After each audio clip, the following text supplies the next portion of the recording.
everybody, it's Susan. I'm in my studio today and I am experimenting, and you're going to come along with me. What I'm doing here, guys, I've been working on my Smashbook, doing some more to the cover. But what I've got here is I have got one of the dress form die cuts from the Tim Holtz Sewing Room collection. I know it's kind of hard to see it. Hang on here. There, can you see it a little better? I think you can kind of see it. It's clear, guys. There's only so much I can do. But anyway, I've got it here, and I've ran it through one of my texture fades to emboss it. And my question is, and I've just gotten this recently, so you guys know, if you, I picked it up last time on my last trip to Memory Bound. And it's the Ranger Shrink Plastic. I'll show it to you here. See, make sure you can see it. It's just the Ranger Ink Essentials. And you get like 5 clear sheets. I think it was $4.99. So I wanted to play around with it, so I got some.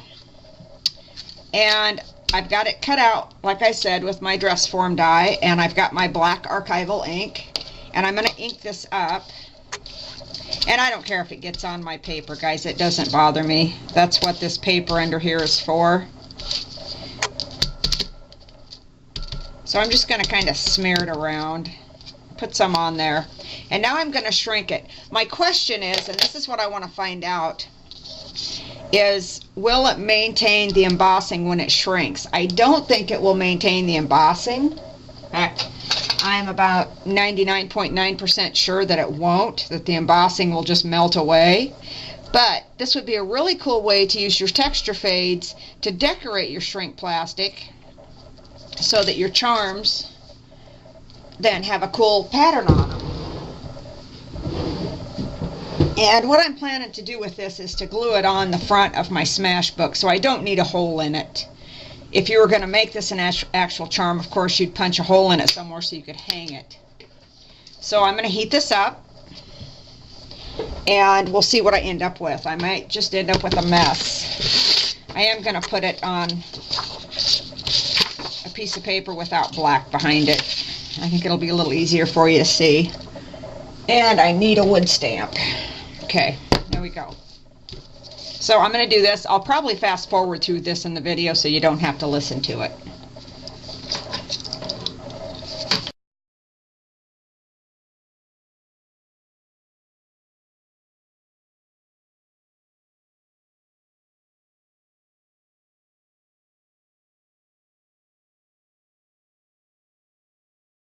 Okay guys, I've got it all shrunk here, as you can see. And then what I'm going to do, and this, honestly, I didn't know. Jill told me this when we were talking on the phone. If you take a big wood block stamp and just gently press on it while it's still warm, you can flatten it out completely. If it doesn't quite flatten out for you, that will do it and flatten it out. She told me to whack my shrink with the block. So the first time I did it, it was a little button, and I smacked it and the button shattered. So don't smack it, just gently press. Put that away. And there we go. And as predicted, you can see, I'm going to put that down so I can let you get a look at it. Hang on here. Okay, there you can see it, guys. I had to get a piece of just plain chipboard to put behind that because you really couldn't see it at all. It would not focus on the white paper. But there you go. There you can get a good look at it. So that's kind of cool. I'm going to zoom out again here. Okay. And this is going to go right on the front of my Smashbook. Right here. And I think what I'm going to do is just use my glossy accents to put that down with. I think that'll work. But I wanted to try that. I thought maybe you guys would get a kick out of seeing that.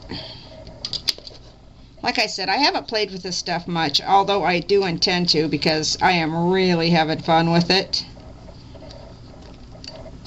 And I will likely have to buy more. I'm just putting some glossy accents on the back of my little shrunken dress form there. But I'd like to come up with some other ways to use these, because like I said, I just really like this whole concept of the shrink plastic. I'm going to hold that down for just a second. And there you go. There is the front of my Smash. And if you guys watched my, I think I have another video showing my Smash book, and I had inked the front. These come craft, in the craft color, and they're embossed. That pattern that you see back there is embossed right into the cover of the book. And I had inked over it, and it was fairly dark, and I wasn't happy with it. The longer I looked at it, the more I was unhappy with it. So all I did was take some standard craft acrylic paint, obviously in white, and just used a wide brush, my big wide, this one, and just solid strokes across it. And you can see some of it is not quite covered all the way. I really like how it came out. I'm much happier with the cover now. And this is just some embossed cardstock and my favorite Tim Holtz sentiment stamp, and that's it. So that's what I'm doing today, you guys. I just wanted to do a little quick video, show you what I was up to, give you a little sneak peek, and play with some shrink art. Thanks, guys. See you soon.